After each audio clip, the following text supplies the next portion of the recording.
Ibn Qayyim then mentions something interesting. He says the real journey, the real path, is the path of the soul. From the day Allah created the soul and announced, "Am I not your Lord?" until the day the soul will return to Allah. The real journey is the journey of the soul. However, the journey of the soul can feel very lonely because the vast majority of people are not living the life of the soul, they are living the life of the body. The vast majority of people are eating, sleeping, reproducing, akramakumullah, defecating. That's their life, the life of animals. It's a physical life, it's all about the body. There's no acknowledgement, no approach, no attempt to fulfill anything greater, anything deeper than that. Ibn Qayyim rahimahullah, when he talks about this, he says, the vast majority of people are living the life of animals. And so sometimes when you're trying to feed the soul, you feel very lonely. I'll give you an example. One day you meet up with a bunch of your friends. You're in your late 20s, you're in your 30s. Your friends have progressed in their careers. One's talking about buying a house, the other one's talking about cryptocurrency, third one's talking about the football match they watched last week, the fourth one's talking about the movie that they want to watch on the weekend. Everyone is obsessed with some worldly desire they want to fulfill, or some kind of progression they've been sold is a kind of progression, and you're sat there thinking, I don't have a house, I don't have a car, I haven't progressed materially, I don't have a fancy this or a fancy that, but I just finished Surah Al-Baqarah last week, and these guys don't know the buzz that gives me. You feel alone. Because you're on a different journey. You are on a very different journey, the journey of the soul. And this is why Ibn Qayyim says, when Allah says, اهدنا الصراط المستقيم, oh Allah, guide us to this journey of the soul. Guide us not to be obsessed with the material world and the body, but guide us to the journey of the soul. When you feel lonely, you then say, صراط الذين أنعمت عليهم, the path that all those people you blessed, they are all on. There's loads of people on the same path as me. Even if I don't see them, I'm not alone. And that's why Ibn Qayyim says, one of the therapies of Surah Al-Fatiha is removing your feeling of loneliness by making you realize you may feel lonely on this path of the soul. You may be saying no to your friends, no to your colleagues, no to so many things, and instead prioritizing the Qur'an, prioritizing the worship of Allah, and you feel so lonely on this path. He says, don't worry, you are not alone. Do you know how many prophets have walked your path? Do you know how many righteous people have walked your path? They too felt alone, but they were with Allah, and so He rid them of their loneliness. The first station on this journey to Allah is what Ibn Qayyim calls the spiritual awakening, the awakening, al-yaqadha. Many of us have experienced this feeling before. Those of us who converted to Islam, your first year post-conversion, and those of us who discovered Islam after being brought up culturally or being distant from Allah, not knowing anything about this religion, there is a moment in which you feel, today I am alive, I just realized why I'm here on this earth. This moment, this exact precise moment, Ibn Qayyim calls al-yaqadha. This is the true awakening. You know what that means? The day you realize why you're here and where you're going, today your life began. Today is the day your life began, not before. Ibn Qayyim says that the vast majority of people on this planet are fast asleep. تَحْسَبُهُمْ إِقَاظًا وَهُمْ رُقُودٌ. You think they're awake, but they're fast asleep. The idea is this: the vast majority of people that we live and work and have befriended in our lives, the vast majority of them are living their lives like zombies. The moment they wake up, they check their smartphone, and before they sleep, they're doom scrolling.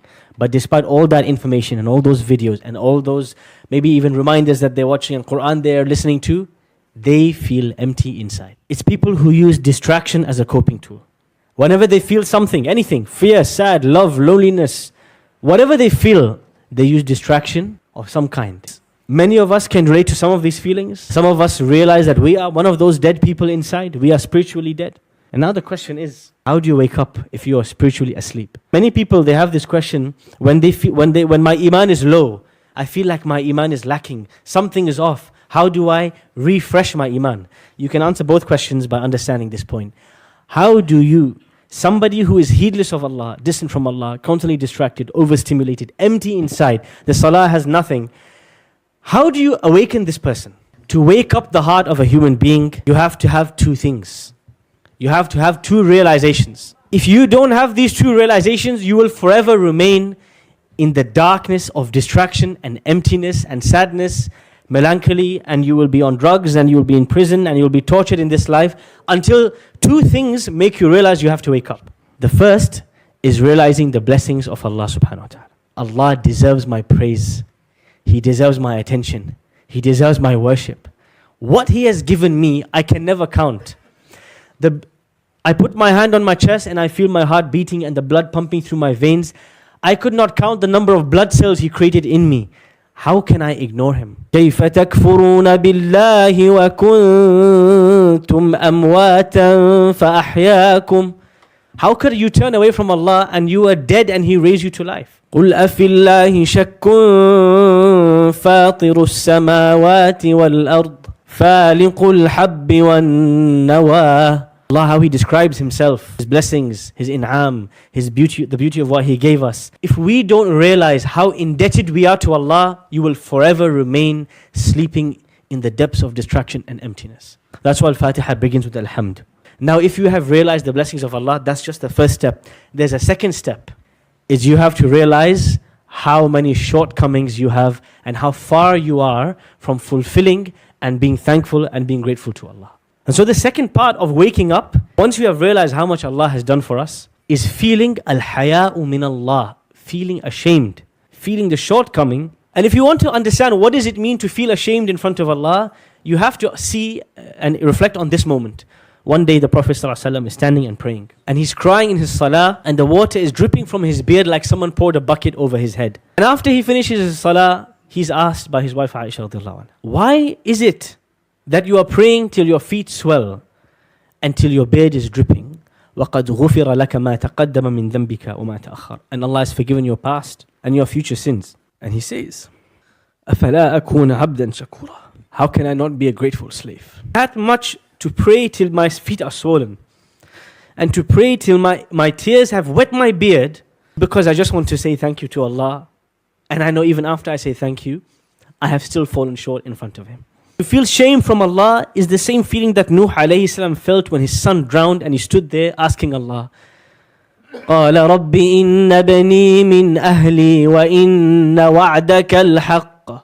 Oh Allah, my son is from my family and your promise is true. He was so shy, he couldn't even ask Allah to save his son or to forgive him. To feel shy in front of Allah is what Allah describes in the Qur'an when He says, وَالَّذِينَ يُؤْتُونَ مَا آتَوا وَقُلُوبُهُمْ وَجِلَةٌ أَنَّهُمْ إِلَىٰ رَبِّهِمْ رَاجِعُونَ. People who worship Allah, but when they put forward their worship to Allah, they are trembling. We don't know, will Allah accept it from me? To feel ashamed in front of Allah is to stand like Ibrahim alayhi salam, building the house of Allah, but to stand there and say, رَبَّنَا تَقَبَّلْ مِنَّا إِنَّكَ أَنْتَ السَّمِيعُ الْعَلِيمُ. Oh Allah, please accept the deed. I don't know if you will accept it from me. To be ashamed in front of Allah is the feeling that Umar ibn Khattab feels when he runs to Hudayfah ibn al-Yaman, who just got informed by the Prophet the secret list of munafiqun, of hypocrites. And Umar says, don't tell me who's on the list, but please tell me, am I on the list? Because I don't think I've done enough. When you experience this feeling, you will have truly woken up on this day. And every day before this day, you were dead. Because the Prophet sallallahu alayhi wa sallam said, مَثَلُ الَّذِي يَذْكُرُ اللَّهَ وَالَّذِي لَا يَذْكُرُ اللَّهَ كَمَثَلِ الْحَيِّ وَالْمَيِّتِ. The example of the one who remembers Allah and the one who doesn't remember Allah is like the difference between the living and the dead.